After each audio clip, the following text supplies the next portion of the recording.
in pharmacy. And then this intervention has been considered to be a very cost-effective intervention.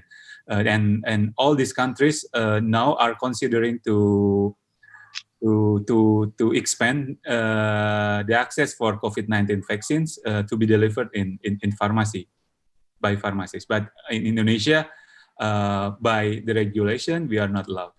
But if this vaccination can be delivered in pharmacy, but not by pharmacists, by healthcare professionals for this area, I think that also can be very possible.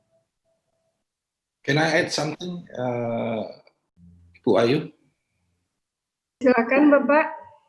Yeah, that was a good question, Dr. Al-Naim. We are now asking the permission from the government that all the pharmacists will be allowed one day for delivering vaccine, especially for the COVID-19. But we haven't got the answer, and then we're still asking from many sectors to convince the government that this will should be allowed to be delivered by the pharmacists. Thank you. Thank you so much. Thank you. Okay, thank you, Bapak. Okay. Next question, maybe.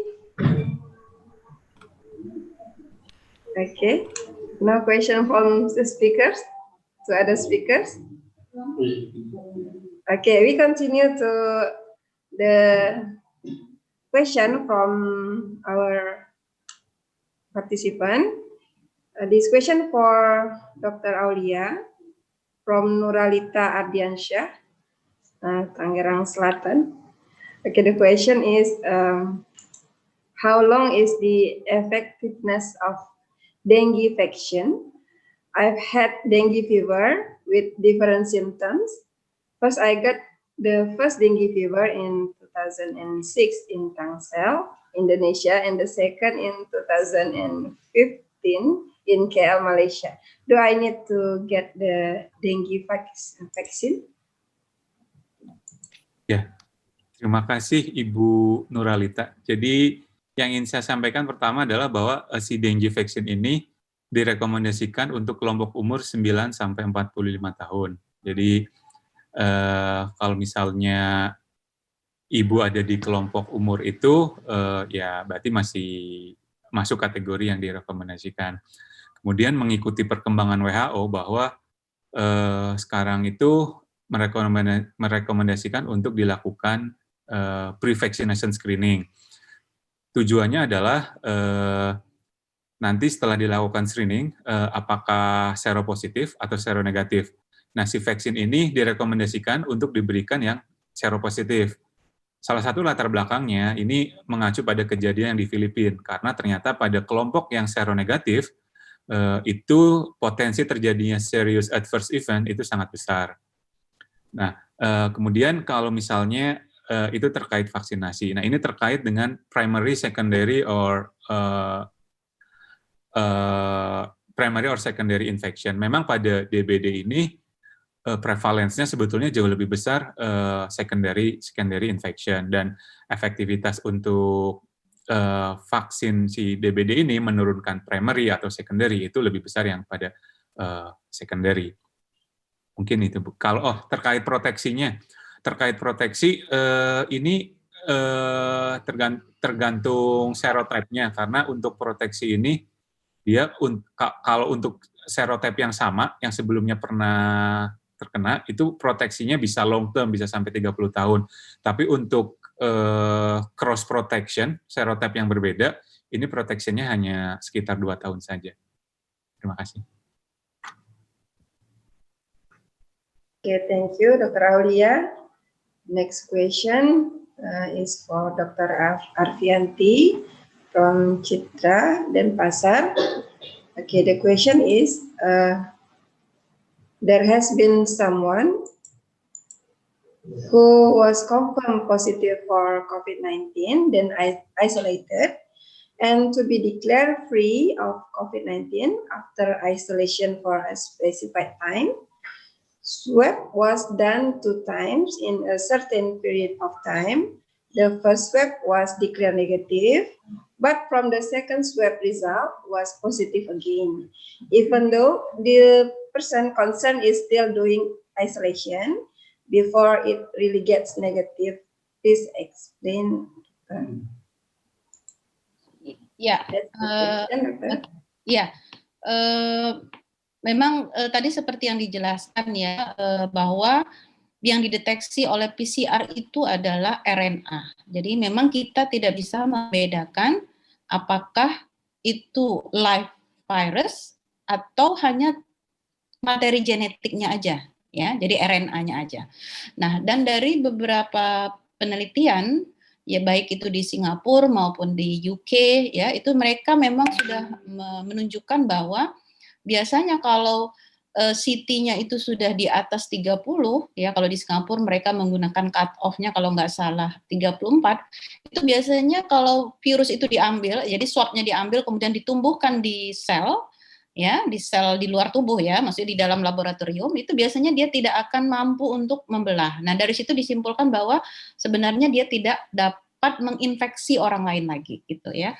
Nah jadi walaupun hasilnya itu positif, karena cut off yang kita gunakan tadi adalah 40 rata-rata kit yang dipakai di Indonesia. Jadi memang hasilnya tetap positif, tapi mungkin sebenarnya sudah tidak infeksius lagi. Tapi yang sekali lagi yang saya perlu ingatkan bahwa reagen yang digunakan di Indonesia itu banyak sekali brandnya, dan masing-masing punya cut off yang berbeda. Dan pada saat kita interpretasi, kita biasanya menggunakan manual setting biasanya. Kita mengatur threshold-nya. Dan threshold-nya itu tidak sama antara satu lab dengan lab yang lain. Jadi memang tidak bisa membandingkan gitu ya. Jadi interpretasinya tidak bisa sama. Nah, kenapa bisa terjadi misalnya tadi awalnya negatif, kemudian jadi positif? Karena tadi banyak faktor yang mempengaruhi hasil. Jadi pre-analytical dan analytical. Terutama menurut saya adalah pre-analytical. Karena memang sampel collection, swab itu kan agak ini ya, jadi menggunakan dacron, kemudian tergantung dari ekspertise dari atau keterampilan dari pengambil sampel, atau juga mungkin pada saat pengambilan mungkin infeksi itu sebenarnya sudah, karena infeksinya itu bisa di saluran napas atas, bisa di saluran napas bawah. Jadi bisa saja mungkin, jadi banyak faktor yang menyebabkan. Tapi itu tadi, kalau biasanya berdasarkan penelitian, kalau 10 hari setelah onset, itu biasanya infectiousness-nya atau infectivity dari si virusnya itu sudah sangat rendah. Gitu. Itu mungkin Mbak Ayu. Terima kasih Bu atas jawabannya. Okay, next question for Dr. El Naim. Okay, from Junaidi Halim.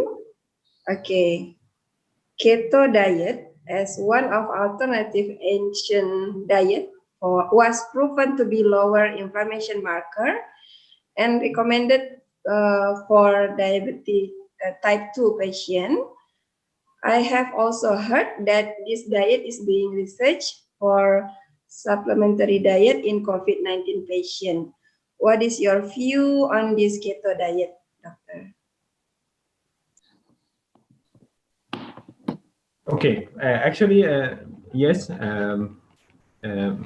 ketogenic diet in general, because of the favorable effect on the inflammatory pathway, and it has been shown to reduce the circulatory inflammatory markers in general.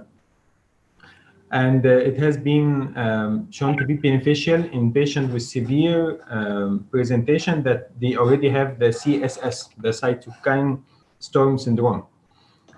All this has been already there. But the issue now, when we talk about ketogenic diet and diabetes, we have to consider the contraindication and the safety of the ketogenic diet among diabetic patients. Of course, in patients who are on diabetes treatment that prone to cause potentially hypoglycemia, in general, they are not recommended to apply or to follow full plan of ketogenic diet. Will be more risky for them. So the answer in brief, the beneficial effect is there, there. It has to be maybe